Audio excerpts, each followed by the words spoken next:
Once upon a time, in a city that glittered with the triumphs of the wealthy and whispered with the sorrows of the forgotten, a man named Richard prepared for the wedding that would be the crown jewel of his perfect life. He decided to invite his poor, discarded ex-wife, Eleanor, not out of kindness, but as a final act of cruelty, a way to showcase his victory and her defeat. He envisioned her arriving, cloaked in failure, to witness the splendor she had lost. But he never imagined she would arrive in a gleaming Rolls-Royce, a vision of grace and power, followed by the three secrets he never knew he had: his triplet sons, the heirs he had once so desperately craved. This was not the arrival of a broken woman. It was the arrival of a queen, ready to reclaim her truth and watch his carefully constructed world of lies burn to the ground. The small apartment was quiet, filled with the gentle, rhythmic breathing of sleeping children. Eleanor sat at the simple wooden table, a cup of lukewarm tea held between her hands, her gaze fixed on the single, ostentatious piece of mail that lay before her. It was an invitation, thick and creamy, embossed with gold lettering that seemed to mock the humble surroundings. It was an invitation to the wedding of Richard Sterling, her ex-husband, and Chloe Vance, her former best friend. A wave of cold washed over her, a familiar ghost from a life she had been forced to leave behind. It had been 2 years since the day Richard had cast her out, his words like stones, shattering the fragile stained-glass window of their marriage. He had called her barren. He had said it with a clinical detachment, as if discussing a failed business venture rather than the heart of the woman who had loved him. "A man in my position needs an heir, Eleanor," he had stated, his voice devoid of warmth, his eyes already looking past her, towards a future she was not a part of. "Our chapter is over." She had been left with nothing but the clothes on her back and a heart fractured into 1,000 pieces. He had made sure of it, his lawyers moving like sharks, ensuring she received the bare minimum, a pittance designed to humiliate, not to help. He wanted her to struggle. He wanted her to fade into obscurity, a forgotten postscript in his grand life story. Eleanor looked away from the invitation and towards the 3 small cots lined up against the far wall. In each, a tiny boy slept soundly. Liam, Noah, and Mason, her sons, Richard's sons. The irony was a bitter pill she had swallowed every day for the past 18 months. The woman he had labeled as infertile had carried and delivered not 1, but 3 perfect, healthy heirs. He did not know they existed. She had discovered her pregnancy only weeks after he had thrown her out, in the bleakest, most desolate moment of her life. The news had been a flicker of light in an endless tunnel of darkness, a reason to keep breathing, a purpose when all else had been stripped away. She had told no one but her dearest friend, Sarah. Together, they had navigated the shock, the fear, and the eventual quiet joy. Sarah had been her rock, her confidant, her sister in all but blood. She had helped Eleanor find this small apartment, far from the opulent world Richard inhabited. She had held her hand during the long hours of labor and had wept with her when the doctor announced, with stunned surprise, that there were 3 heartbeats, not 1. Raising them alone had been a struggle, a constant battle against financial strain and exhaustion, but it was a battle fought with a fierce, protective love that filled every corner of her small world. Her sons were her everything. They were her victory, a secret victory that she had, until now, been content to keep for herself. But this invitation changed everything. It was not an olive branch, it was a gauntlet thrown down. Richard did not want her there to wish him well. He wanted her there as a spectacle. He wanted his powerful friends, his business partners, his new bride's family, to see her. He wanted them to see the woman who had failed him, the woman he had so wisely replaced. He wanted to parade his new, beautiful, and presumably fertile wife, Chloe, in front of her. The cruelty of it was breathtaking. He was not content with having taken her home, her security, and her dignity. He wanted to steal her peace as well. A tremor of old pain ran through her, the memory of his coldness, of Chloe's saccharine pity in those final weeks. Chloe, who had held her hand and told her it would be okay, all the while knowing she was the one stepping into Eleanor's life. The betrayal from her husband was a deep wound, but the betrayal from her friend was a poison that had lingered far longer. She remembered their lunches, their shared secrets, the way Chloe had looked at Richard with an admiration that Eleanor had once mistaken for friendship. How naive she had been. She had been a pawn in a game she didn't even know was being played. For 2 years, she had chosen dignity in silence. She had rebuilt a life from ashes, focusing solely on her children. She had worked odd jobs, saved every penny, and poured every ounce of her being into creating a safe, loving home for her boys. She had no desire for revenge, no yearning for the hollow life she had left behind. All she had wanted was to be left alone, to raise her sons in peace, far from the toxic ambition of their father. But Richard, in his infinite pride, could not allow that. He had to poke the bear. He had to ensure she knew her place, which in his mind was far beneath him. He was a lion, and he needed to hear the roar of his own success echo in the silence of her failure. His arrogance was a living, breathing thing, a monster that was never satisfied. Eleanor picked up the invitation. Her fingers, accustomed to changing diapers and washing dishes, felt rough against the smooth, expensive cardstock. She read the names again. Richard and Chloe. A bitter smile touched her lips. They thought they had won. They thought the story was over, with them as the victors and her as the vanquished. They were so sure of their narrative. A new feeling began to stir within her, eclipsing the old pain. It was not hatred. It was something clearer, colder. It was resolve. For 2 years, she had allowed him to be the author of her story. He had written a chapter of failure and inadequacy and had thrown the book at her feet. But the story was not finished. He had only written the beginning. She, and she alone, would write the end. She would go to his wedding. But she would not go as the poor, forgotten ex-wife he expected. She would not fulfill his twisted fantasy of her public humiliation. No, she would go as the mother of his children. She would go as a woman who had survived his cruelty and had thrived, not in spite of it, but because of the strength she had found in its aftermath. She would bring his legacy with her, not as a weapon of revenge, but as a statement of truth. The truth was, he was not the powerful king he believed himself to be. He was a fool, blinded by his own ego, who had thrown away the greatest treasure he ever could have possessed. He had traded a diamond for a piece of glass, and he was about to find out just how terrible that bargain had been. Her gaze fell upon the sleeping forms of her sons. Their innocent faces, so peaceful in the soft lamplight. 3 small miracles. 3 undeniable truths.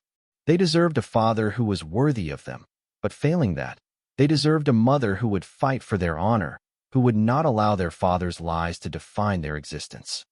She stood up, the decision settling in her soul like stone. She was no longer just Eleanor, the discarded wife.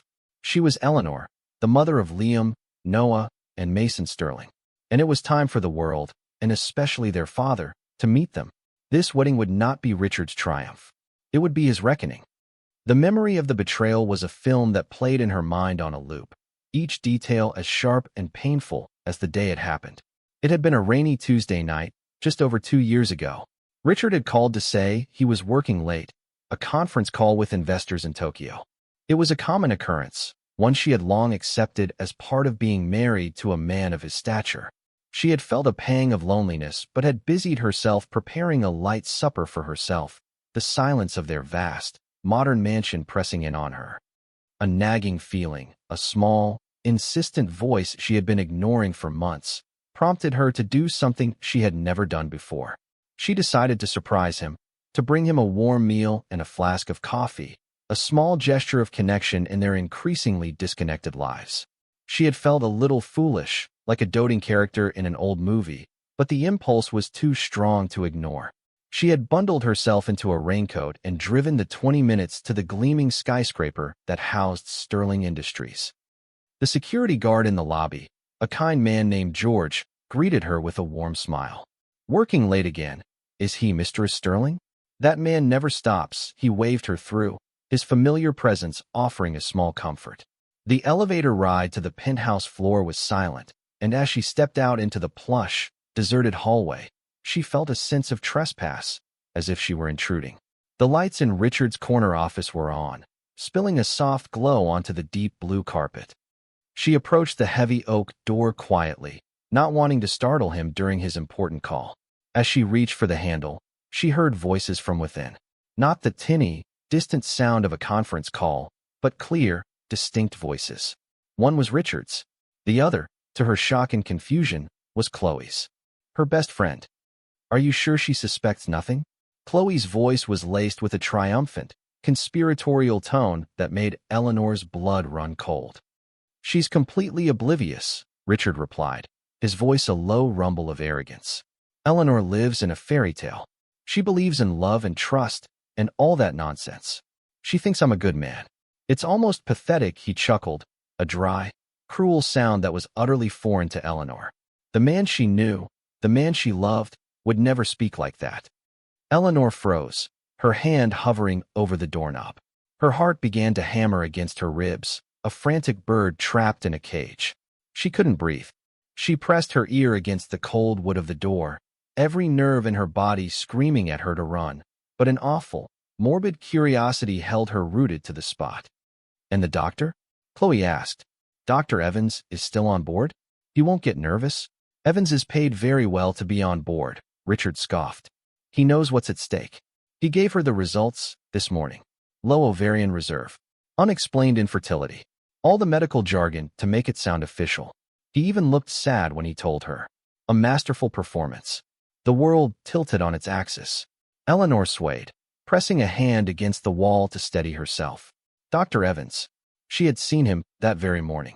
He had delivered the devastating news with such gentle sympathy, placing a comforting hand on her arm as she wept. He had told her it was highly unlikely she would ever conceive naturally. He had suggested options, expensive and invasive, but his tone had implied it was a hopeless cause. The grief had been immense, a hollow ache in the center of her being. She had cried in Richard's arms when she got home, and he had held her, murmuring empty platitudes about how they would get through it together. It had all been a lie, a performance, a cruel, elaborate stage play designed to break her spirit. Inside the office, Chloe laughed, a high, tinkling sound that now sounded like shattering glass to Eleanor. Poor, barren Eleanor. It's almost a kindness, really, putting her out of her misery. She was never right for you, Richard. You need a queen by your side, not a mousy little homemaker. You'll be that queen soon enough, my love. Richard's voice was thick with a passion he had not shown Eleanor in years. Once I've finalized the divorce, I'll paint her as the one who couldn't give me what I needed. It's a clean narrative. Sympathetic, even. The tragic tycoon, forced to leave the woman he loves because she cannot provide an heir. The board will understand. Society will understand. And then, you and I can finally be together, openly. And we will have sons, Chloe. An entire dynasty. Eleanor could hear the rustle of clothing, a soft sigh. The images that flooded her mind were so vile, so gut-wrenching, that she gagged, clapping a hand over her mouth to stifle the sound. The warm food in the basket she carried suddenly felt like a disgusting, heavy weight. It was a symbol of her naivety, her foolish, misplaced love. She stumbled backward, away from the door, her mind a maelstrom of shock and horror. Every shared glance, every whispered secret with Chloe, every late night Richard had worked, it all reassembled itself into a new, hideous picture. Their entire life together a lie. Her friendship a lie. Her deepest insecurity, the fear of not being able to have children, had been weaponized against her by the two people she trusted most in the world. She fled. She didn't remember the elevator ride down or her drive home. She moved on autopilot, her body propelled by a primal need to escape. When she got back to the empty mansion, she walked from room to room, touching the furniture, the photographs, the artifacts of a life that was a complete fabrication. She saw it all now with horrifying clarity. The way Chloe would compliment a dress on Eleanor, only to buy the same one for herself a week later.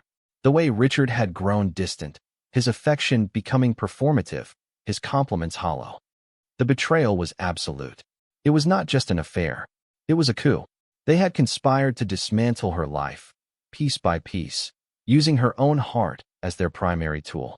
They had preyed on her love for him, her trust in her friend, and her deepest, most vulnerable desire to be a mother. It was a cruelty so profound, so meticulously planned, that it seemed almost unreal. When Richard came home hours later, smelling faintly of Chloe's expensive perfume, he found her sitting in the dark. He feigned concern, but his eyes were cold, assessing. The next day, he had initiated the end, delivering the lines he had rehearsed with his mistress. A man in my position needs an heir, Eleanor, the words, which had broken her heart the first time, now echoed with the sinister truth she had overheard. He wasn't just leaving her. He was executing the final stage of his plan. She had not fought him. What was there to say? How could she argue with a lie so complete? To reveal what she knew would have been to engage in their dirty game, to wrestle with pigs in the mud. Her spirit, though shattered, retained a core of dignity. She had simply packed a small bag, leaving behind the jewels, the designer clothes, and the life he had built around her like a gilded cage. She had walked away in silence, carrying the weight of his deception and Chloe's treachery. And, though she did not know it at the time, she was also carrying his 3 sons. That was the memory that fueled her now. It was not a thirst for vengeance that drove her, but a demand for justice. The truth had been buried for 2 years. It was time to let it see the light. The first phone call Eleanor made was to Sarah. Her voice was steady, but Sarah, who could read the subtle inflections of her friend's emotions like a book, knew immediately that something had shifted. "I received an invitation," Eleanor said simply, her tone flat and devoid of emotion. "Oh, Ellie." "No," Sarah breathed into the phone. "He wouldn't dare." "He would." "And he did," Eleanor confirmed. "To his wedding." To Chloe. There was a moment of charged silence on the line. Sarah let out a string of curses that would have made a sailor blush, a furious, protective tirade on Eleanor's behalf. It brought a faint, genuine smile to Eleanor's lips for the first time that day. Sarah's righteous anger was a warm balm on her bruised soul. "I'm going to go, Sarah," Eleanor stated, not as a question, but as a fact. "What? Ellie, no? Why would you put yourself through that? That's what he wants. He's a monster, a narcissist. He wants to see you hurt." "I know what he wants," Eleanor said, her voice gaining strength. "And he's not going to get it. I'm not going there to be his victim. I'm going there to tell the truth." And then, for the first time, she laid out the entirety of her plan. She told Sarah about her decision to reveal the boys, to finally confront the lie that had defined the last 2 years of her life. Sarah was quiet for a long moment after Eleanor finished speaking. "Ellie," she said finally, her voice thick with awe, "you are the strongest person I know, and I will be right there with you. Whatever you need. A babysitter, a getaway driver, a witness. You name it, I'm there." The unwavering support brought tears to Eleanor's eyes. "Thank you, Sarah. It means more than you know. We're in this together," Sarah said fiercely. "Now, what's the first step? We need to make an entrance they'll never forget." The second phone call was harder. It was to her grandmother, Isabella Dubois. Isabella was the matriarch of their family, a woman of old money and even older wisdom. She lived in a sprawling estate in the countryside, a world away from the city's frantic pace. After the divorce, Eleanor had been too ashamed to tell her grandmother the full story, offering only a vague, sanitized version of the breakup. To admit the depth of Richard's cruelty felt like admitting her own failure in choosing him. She dialed the number, her heart pounding. Isabella answered on the second ring, her voice as calm and elegant as ever. "Eleanor, my dear, what a lovely surprise." "Grandmother," Eleanor began, her voice trembling slightly. "I need to tell you something. The real reason Richard and I divorced." For the next hour, Eleanor poured out her heart. She told her grandmother everything. The overheard conversation, the fake infertility diagnosis, Chloe's betrayal, and, finally, the existence of her 3 beautiful sons. She confessed her struggle, her loneliness, and her fear. She held nothing back. When she was finished, the line was silent. Eleanor feared she had shocked her, that her grandmother would judge her for her silence, for her naivety. But when Isabella finally spoke, her voice was not filled with shock or pity. It was filled with a cold, quiet fury that was far more terrifying than any shouting could ever be. "That man," Isabella said, her voice like chipping ice, "is not a man. He is a shell, a hollow, prideful shell. And that woman is a viper. I never trusted her." "I'm sorry I didn't tell you sooner," Eleanor whispered. "Nonsense, child," Isabella said briskly. "You did what you had to do to survive. You protected yourself and my great-grandsons. There is no shame in that. The shame belongs entirely to them." Now, her tone shifted, becoming sharp and strategic. "You received an invitation, you said." "Yes," Eleanor confirmed. "He wants to humiliate me." "Then we shall disappoint him," Isabella declared. "He wants to see a pauper? We will give him a queen." He wants to flaunt his new life? You will show him the real legacy he threw away. This is no longer just about your pain, Eleanor. This is about our family's honor. He has insulted the Du Bois name by his treatment of you. The plan began to take shape, not as a vague idea born of desperation, but as a meticulously orchestrated operation with Isabella as its general. First, Isabella commanded, "You will do nothing rash. You will send the RSVP card back. A simple, elegant yes will attend. Let him savor his little victory. Let his arrogance grow.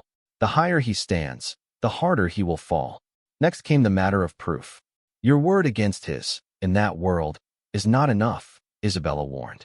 We need something undeniable. They decided on DNA tests. Isabella had connections everywhere, and within a day, a discreet, professional service was arranged.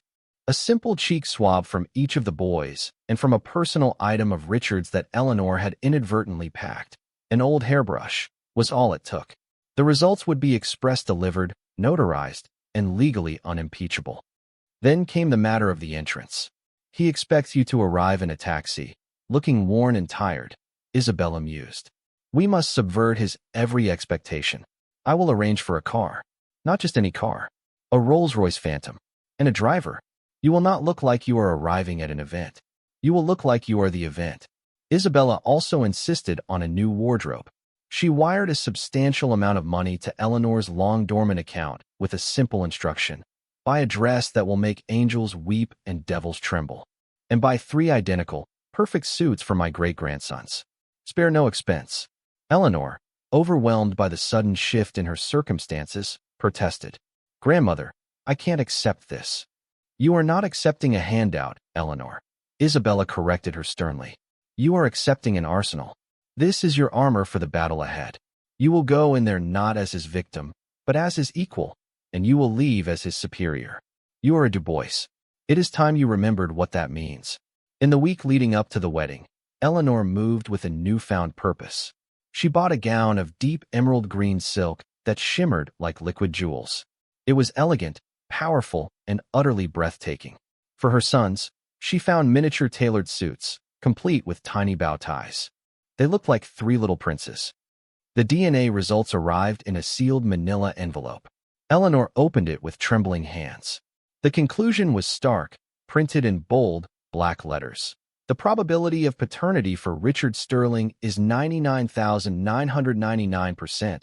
She photocopied the report, placing 1 copy in her handbag and the originals in a safe place.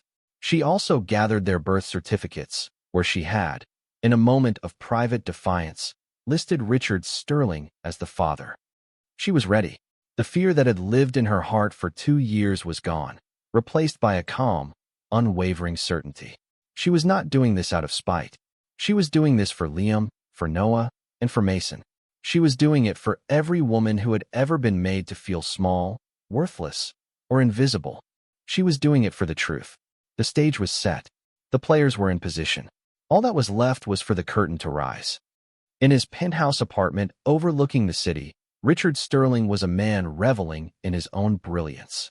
The wedding was 2 days away, and every detail was perfect, a testament to his wealth, taste, and power. The venue was the most exclusive country club in the state. The flowers were being flown in from Holland. A Michelin-starred chef was personally overseeing the menu. It was not just a wedding, it was a coronation. His coronation, with Chloe as his beautiful, socially impeccable queen. He stood before a floor-to-ceiling window, a glass of expensive scotch in his hand, watching the city lights twinkle below. Chloe came up behind him, wrapping her arms around his waist. She wore a silk robe that did little to hide the perfect figure he had acquired. "What are you thinking about, darling?" she purred, resting her chin on his shoulder. A cruel smile played on his lips. "I was just thinking about the guest list. Specifically, 1 guest." Chloe's eyes narrowed slightly. "You don't mean Eleanor?" "Richard, I still think it was a mistake to invite her." "It's tacky." "It's not tacky, my love," he corrected her, turning to face her. "It's poetic. It's the final chapter. Don't you see? For 2 years, she's been out there, a loose end. A ghost. By having her there, we're not just getting married. We're publicly demonstrating why our union is so superior. Everyone will see you, glowing and magnificent, and they'll see her, a pale shadow of what she once was. It closes the loop. It solidifies our narrative. He was obsessed with his narrative. The story of Richard Sterling, the brilliant but burdened man who had to leave his barren wife to secure his dynasty. It was a story that had garnered him sympathy and respect among his peers. Eleanor's presence was the final, critical piece of evidence for his tale. "I just can't wait to see her face," Chloe said, her initial reluctance melting away into gleeful malice. "Can you imagine? When she sees the ballroom, the flowers, my dress, she'll probably be wearing some drab little thing she bought at a thrift store." "It's almost sad." "Almost," Richard agreed, his smile widening.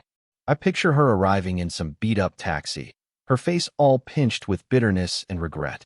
She'll have to stand there and watch me place this on your finger," he said, taking Chloe's hand and admiring the colossal diamond ring that adorned it. "She'll have to listen to our vows, knowing she could never give me what you can. It's the ultimate humiliation. A gift from me to you, my queen." They both laughed, a sound that was cold and sharp in the opulent room. Their confidence was absolute, their worldview impenetrable. They saw other people not as human beings with feelings, but as props in the grand drama of their own lives. Eleanor was, to them, a minor character whose only purpose was to highlight their own importance. They had no capacity to imagine she could be anything other than the broken, pathetic creature they had created in their minds.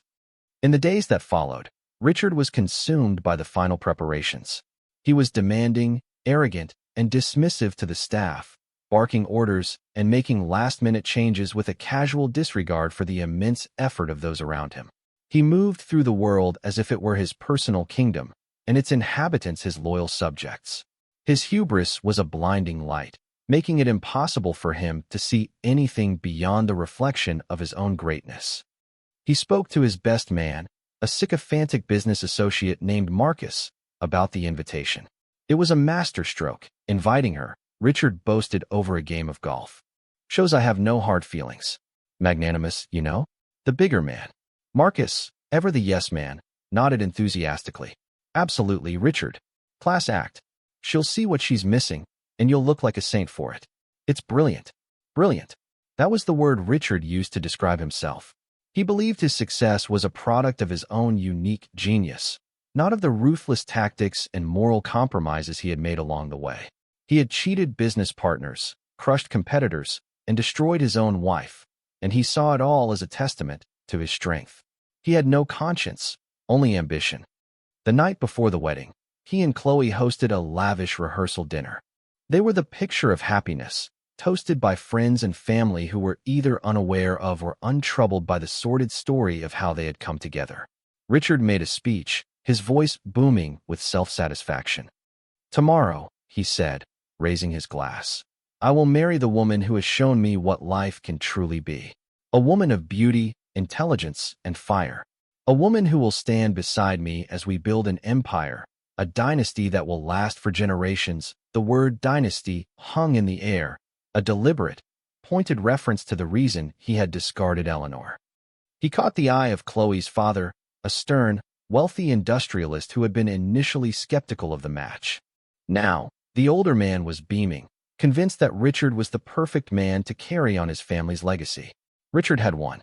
He had everything he had ever wanted: the money, the power, and the perfect trophy wife who would give him the heirs he so desperately craved. As he went to sleep that night, his last thought was of Eleanor.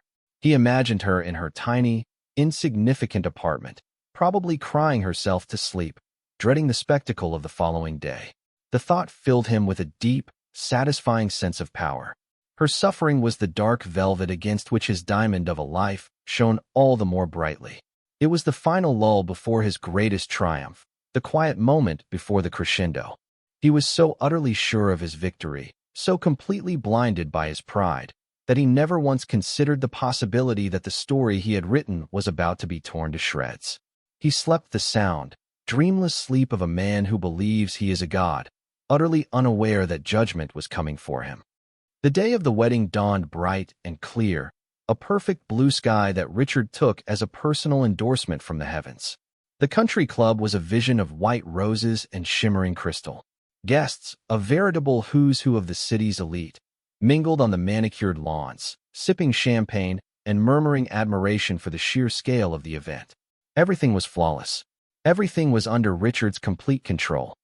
Richard stood at the altar, which was set up under a magnificent floral arch overlooking a serene lake.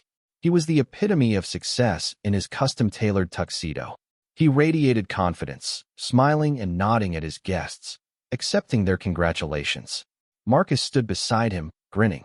Chloe was moments away from making her grand entrance. The orchestra played a soft, classical piece. The atmosphere was one of serene, untouchable elegance. He scanned the crowd, a flicker of anticipation in his eyes. He was looking for Eleanor. He had imagined this moment so many times. He expected to see her tucked away in a back row, trying to be invisible, her face a mask of quiet misery. But he couldn't find her. A brief pang of disappointment shot through him. Perhaps she hadn't had the courage to come after all. It was a shame. The performance would be less satisfying without its most important audience member.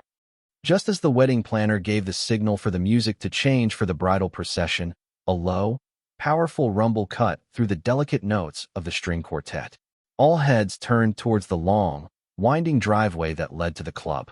A car was approaching, but it was not the vintage Bentley carrying the bride. This was something else entirely. A breathtaking Rolls-Royce Phantom, the color of polished obsidian, glided to a silent stop at the end of the white carpet that served as the aisle. The car was so magnificent, so unapologetically luxurious, that it commanded the absolute attention of every single guest. A hushed silence fell over the crowd. Who could possibly be arriving with such theatrical flair?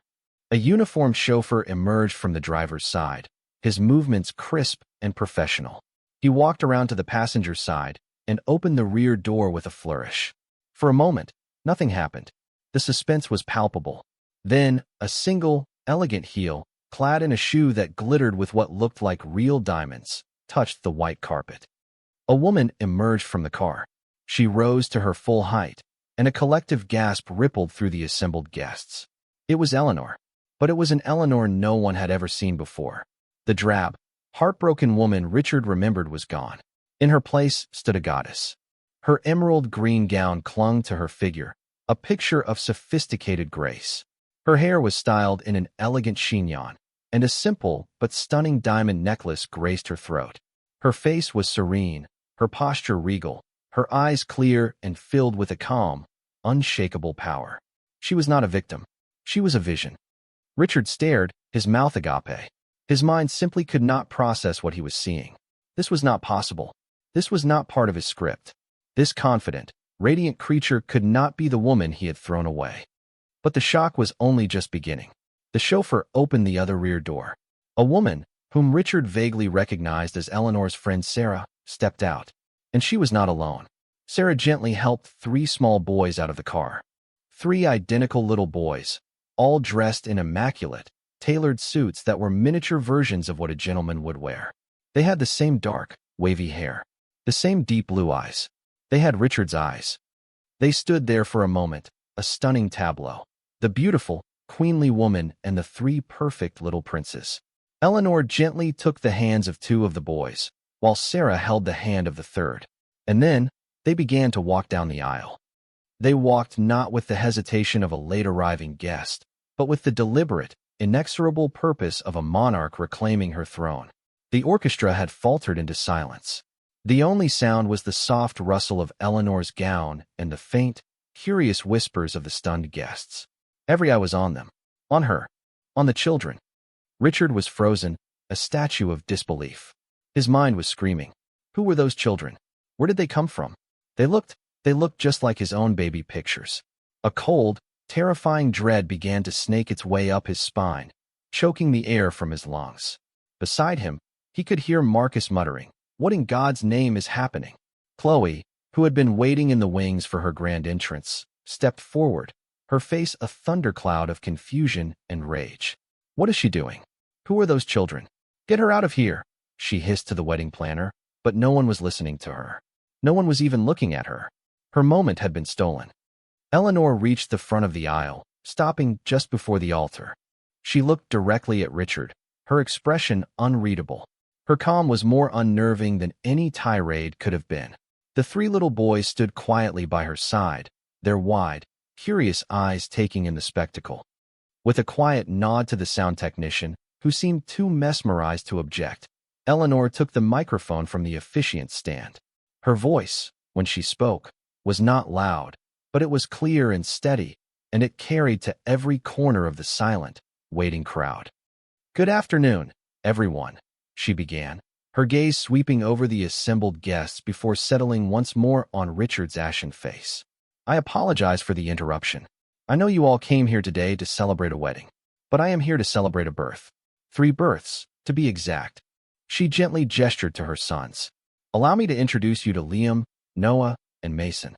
My sons," she paused, letting the words sink in. Then she delivered the killing blow, her voice never wavering. "And they are also Richard Sterling's sons." A tidal wave of gasps and shocked murmurs crashed through the crowd. The silence was shattered, replaced by a cacophony of disbelief.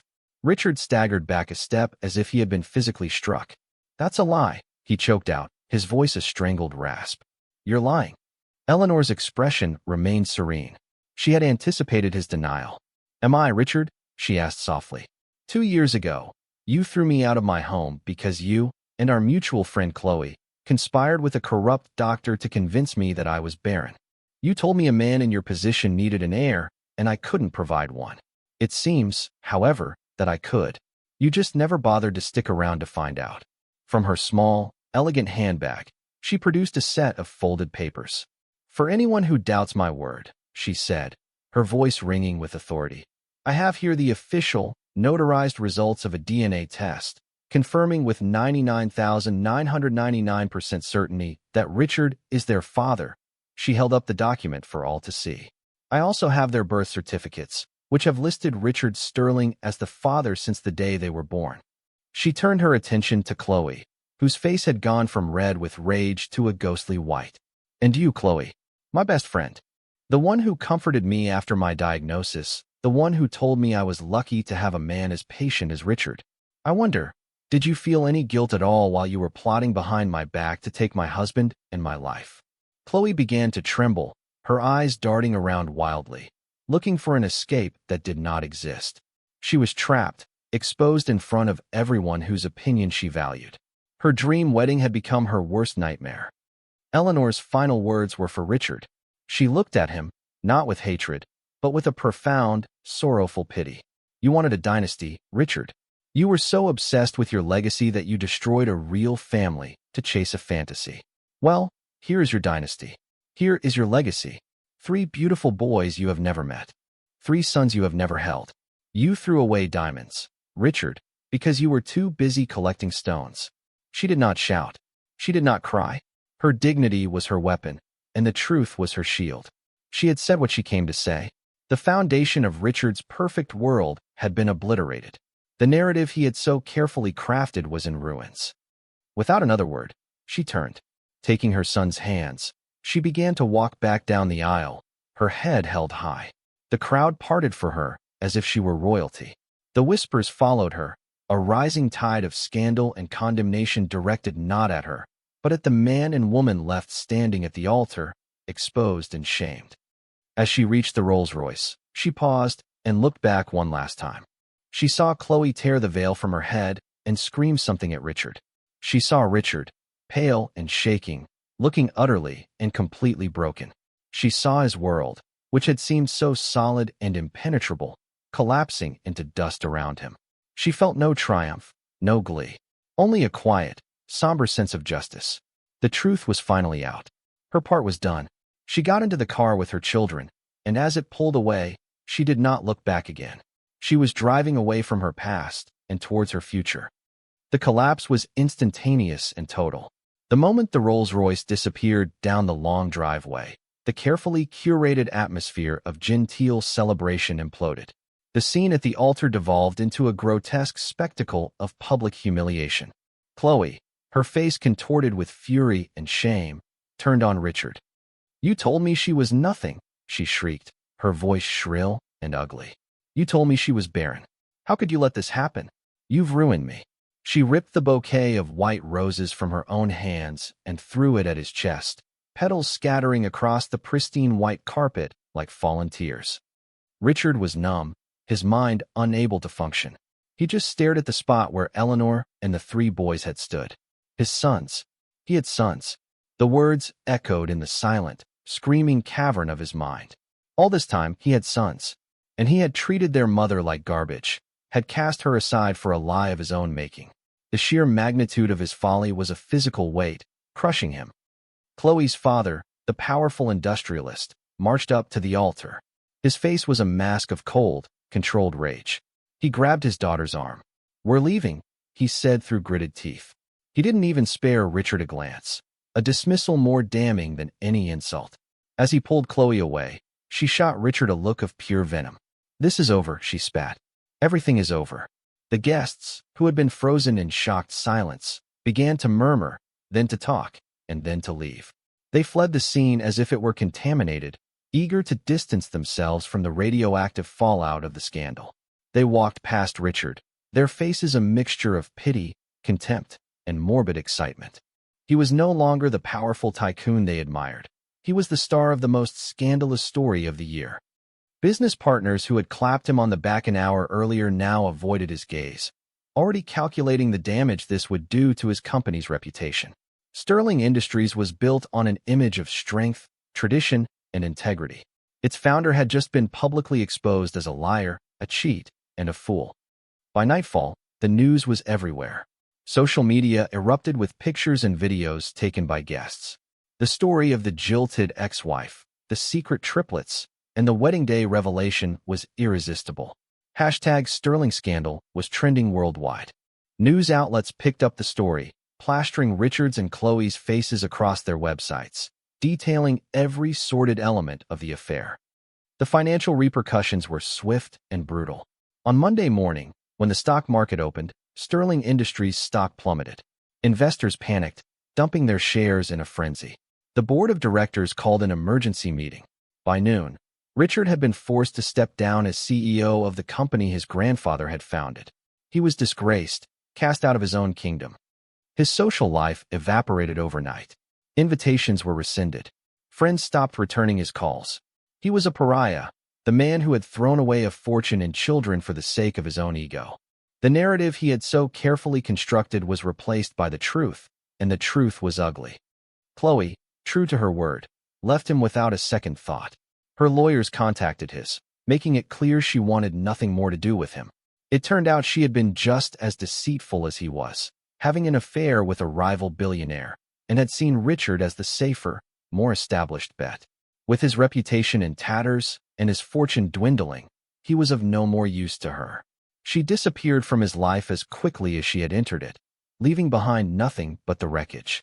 Weeks later, broken and alone in his vast, empty penthouse, Richard received a summons.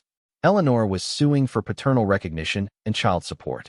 She wasn't asking for his fortune, only for what was fair and necessary for the upbringing of his sons. Her lawyer, a sharp, no-nonsense woman hired by Isabella, made it clear that this was not a negotiation. Driven by a desperate, pathetic need to see her, to try and explain or apologize, Richard went to the mediation himself. He found Eleanor in a simple, quiet waiting room. She looked just as serene and beautiful as she had at the wedding. He, by contrast, looked like a ghost of his former self. He was gaunt, his expensive suit hung off his frame, and his eyes were hollow. "Eleanor," he began, his voice cracking. I am so sorry." She looked at him, and for the first time, he saw not anger or pity, but a profound indifference. It was the look one gives to a stranger, to someone who no longer matters. "Your apology is for you, Richard, not for me," she said calmly. "It's so you can try to sleep at night. And for that reason, I will tell you that I forgive you. Not because you deserve it, but because I deserve peace. I will not carry the poison of hatred in my heart. It would harm me and my children." Hope, fragile and foolish, flickered in his chest. "Does that mean can I see them? The boys? Can we try to fix this?" Eleanor's expression hardened slightly.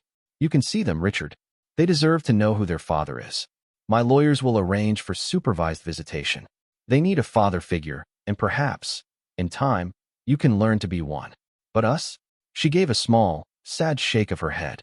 "There is no us, there is nothing left to fix. You burned that bridge, Richard. You burned it to the ground. You will provide for your sons. You will be allowed to see them. But you will never be a part of my life again." The finality in her voice was absolute. There was no room for argument. Not once did she raise her voice. Not once did she falter. Her quiet strength was a fortress he could never hope to breach. He had lost her. He had lost everything. His downfall was complete, not in a blaze of glorious battle, but in the quiet, sterile atmosphere of a lawyer's office, with a simple, declarative statement from the woman whose heart he had shattered. He had built his life on a foundation of lies, and the truth had brought it all crashing down. Life for Eleanor after the wedding was a world transformed.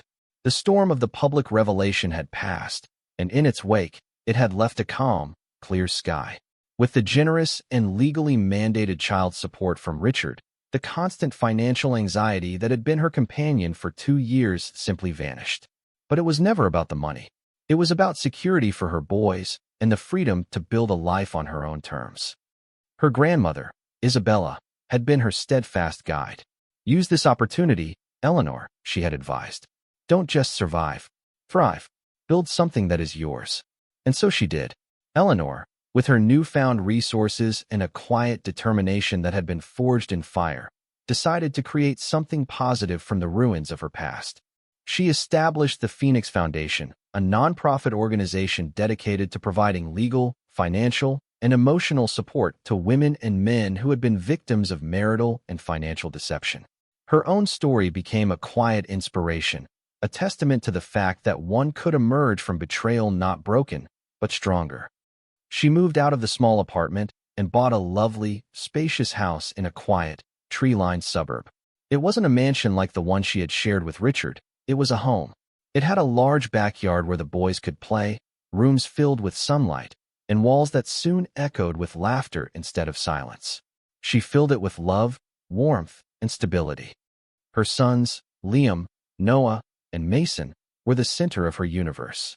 They were growing into bright, happy, and kind little boys. They had her grace and, she had to admit, Richard's determined chin. Watching them grow, seeing their unique personalities blossom, was a source of endless joy. She was a mother, first and foremost, and it was the most fulfilling role she could ever have imagined. Richard, as promised, was allowed supervised visits. The first few meetings were painfully awkward. He was a stranger to his sons, a sad, quiet man who didn't know how to play or how to connect with the vibrant little beings who shared his DNA. But Eleanor encouraged the relationship for the boys' sake. Slowly, haltingly, Richard began to learn how to be a father. He would never be the dad who tucked them in at night or kissed their scraped knees, but he was a presence in their lives. Seeing him with the children, stripped of his arrogance and power, Eleanor felt only a distant, detached sadness for the man he could have been. About a year after the wedding, Eleanor was at a charity gala for her foundation. She was giving a speech, sharing a sanitized but powerful version of her story, when she noticed a man in the audience watching her with an expression of profound admiration. He was handsome, with kind eyes and a warm smile. His name was David Chun, a renowned pediatric surgeon who volunteered at a local children's hospital. After her speech, he approached her. "Mistress Du Bois," he said, using her maiden name which she had reclaimed. "I just wanted to say, what you are doing is incredible. Your strength is truly inspiring." Unlike the men from her past life, who were drawn to power and status, David was drawn to her character, her resilience. They began to talk, and then to date. The courtship was slow, gentle, and refreshingly normal. He loved her for who she was, not for what she represented. He was patient, understanding, and completely unfazed by her complicated past. Most importantly, he adored her sons. He would come over and spend hours on the floor with them, building elaborate Lego castles and making roaring dinosaur noises. He taught them how to catch a ball and listened intently to their long, rambling stories. He saw them not as another man's children, but as 3 wonderful little boys who deserved all the love in the world. He was falling in love not just with Eleanor, but with her entire family. One sunny Saturday afternoon, about 2 years after they had met, David was in the backyard with the boys, pushing them on the swings. Eleanor watched from the kitchen window, her heart swelling with a happiness so pure and deep it brought tears to her eyes. This was what a family was supposed to feel like. This was the love she had always deserved. Later that evening, after the boys were asleep, David took her hands. "Eleanor," he said, his voice soft and full of emotion. "I know your past was difficult, and I know you've built this incredible, safe world for you and the boys. But I was hoping you might let me be a part of it. Permanently." He got down on one knee and opened a small velvet box, revealing a simple, beautiful sapphire ring. "Will you marry me?" Tears of joy streamed down her face as she said yes. It was not a proposal born of ambition or for the sake of a dynasty. It was a proposal born of genuine love, respect, and partnership. Her new life was a masterpiece woven from the threads of her past suffering. She had her foundation, which was helping hundreds of people. She had her 3 wonderful sons, who were her heart and soul. And now she had David, a true partner who valued her for her strength and cherished her for her kindness. She had found a peace that was more valuable than all of Richard's lost fortune. The story of Eleanor Dubois became a quiet legend in the city. She was a symbol of dignity and resilience. Her triumph was not loud or boastful. It was the quiet, unshakable victory of a life well lived. She had faced the deepest betrayal and had emerged not only intact, but reborn, like the phoenix her foundation was named after. In the end, the moral of the story was clear, written not in headlines, but in the peaceful, happy life Eleanor had built. Pride, deceit, and cruelty ultimately lead to ruin. The empire Richard had built on lies had crumbled to dust, leaving him a lonely man with a legacy of shame. But grace, truth, and a mother's fierce love had built a home, a family, and a legacy of hope. Eleanor had not gone to the wedding seeking revenge. She had gone seeking truth.